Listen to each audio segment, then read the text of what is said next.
are here with Anthony Willis. He is the man behind the score of the new film M3GAN. I'm not sure if you've heard of it. It's been a big hit. And it's a pleasure to talk to you, Anthony. How are you today, man?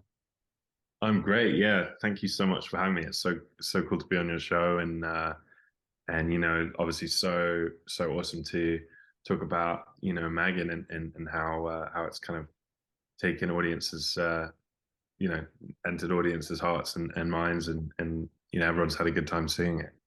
Well, I'm gonna be totally honest with you. I expected nothing from this film because I was like, okay, it's another robot movie, but surprised the hell out of me and was absolutely hilarious and dark and cynical and sharp too.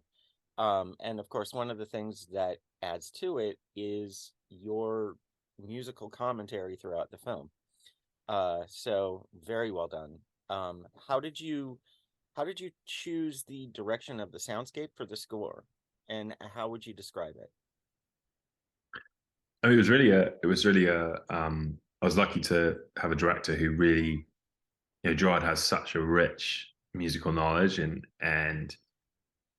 like really great taste for things. He was the one that right from the get-go was like, we're not just doing another doll score. Like, I want to lean into the hypnotic quality and the noir and fantasy. So I mean, it's really I guess it's a contemporary, it's a it's a contemporary fantasy, dark fantasy score in many ways. And then, with some pretty um, alarming action as well, industrial action. Mm, yeah, definitely. Now, when did you become involved? Were you there during shooting or after first cut or? I was actually brought on right before filming happened, or kind of in the middle of filming. And there's a song that a song moment that was written into the script, which was when M3GAN. I mean, spoiler for people who haven't seen it, but I think everyone knows that M3GAN can sing by It's now.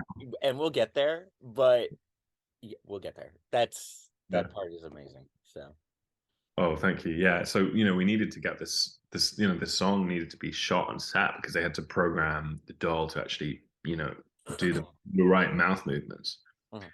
And so, I think, I emailed Gerard and I was like, hey, you guys need this song, right? And he was like, yeah, can we jump on a call? And, we just talked about it a little bit. And I sent him a melody. And then I think within half a day, or it's hard to keep track when people are in New Zealand, and I'm here in LA with with the dates, but, um, he sent back some great lyrics, and including the title, Tell Me Your Dreams. And yeah, and then they were able to film it, and then we got into the studio. Anyway, so that was how I first got involved. Um, So they supplied the lyrics from the set for that particular moment, and that was your first involvement? that was my first involvement. Yeah, yeah, yeah. Wow.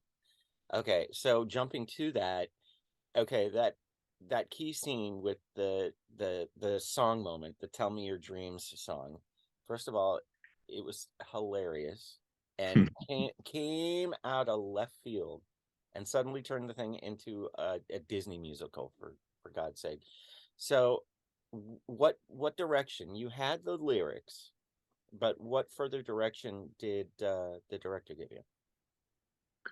I think for a while, I mean, we knew like the song had to be in like a genuine like wow moment, but also like like take you totally by surprise and hilarious. Um, I don't necessarily know that we settled on such a sincere like Disney direction right away, but I'd written the tune, and I tried to make the tune kind of robotic in a way that like an AI could feasibly write it because M3GAN's composing it. Right. And it was, we got into the studio with Jana Davis, who brilliantly voices M3GAN, and she just like knocked it out of the park and sang it so well. But the arrangement was still just kind of a piano based accompaniment for for a few more weeks. And then Gerard went, "Hey, let's just make it like a full on Disney moment. Like, what about, can you make it sound a bit like Somewhere Out There from American Tail by James That's Cameron?" exactly what I thought. Yeah, And the and strings come in, and it's like, oh my God. and like a little bit of oohing and ahhing, and like I guess it was always in there. Like I'd always sort of, it kind of had that spirit to it in the notes. I made a very few little adjustments to it, and um, yeah, and it was really fun to do. Like I mean, how unique in a horror movie to get to do a Disney song. Definitely a first for me, and and I think people have enjoyed how out of left field that was, and yeah, I mean, I only got to see it in with an audience at the premiere for the first time, and everybody just like burst out laughing. It was by far the most, um, the singing moments in general, with definitely some of the most entertaining for the audience. Yeah, the screening I was at, everyone was like, "Oh no, she's being put on the spot," and then she just just belts out this, like, half expected like little robotic birds to start chirping and flying around, you know, like. Yeah, no, that would have been great. Yeah, that's something to think about. That would be great. Yeah, I know. I did at one point say to Joanna, I was like, Are you gonna like do some like digital lighting where like the lighting changes, you know, Well, just to really everyone at like." the screening like fell out, like just died. So it was very well done, very well done. Um, and so circling back on when you came on and you were writing the "Tell Me Your Dream" song, um, can you talk to me about the process for the score development and how director Gerard Johnston kind of shaped things to suit his vision? Yeah, I mean, Gerard, I think, was interested in working with me because he liked my score for Promise Young Women, and he really liked the kind of femme fatale aspect of that, and he always saw Megan as a femme fatale. Oh, Uh, she is. yeah, and Yeah. like kind of like a '50s housewife. So we talked a little bit about like Basic Instinct and those kind of old. I mean, amazing Jerry Goldsmith score, and um, and sort of what we could learn from that. And but he was very anxious to avoid the kind of cliche doll sound.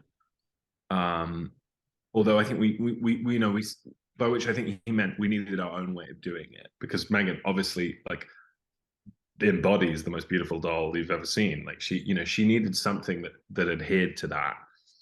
Um, but yeah, I mean, Gerard, he has such a rich like love of music, and he really, he really wanted to push and see, how could we make this classic and contemporary, and little sci-fi, and obviously fulfill the horror needs, and kind of cocktail it all together in this big tapestry of stuff. And um, I really enjoyed the kind of finding, like, discovering the sound for Megan's sentience, and like the intrigue of that.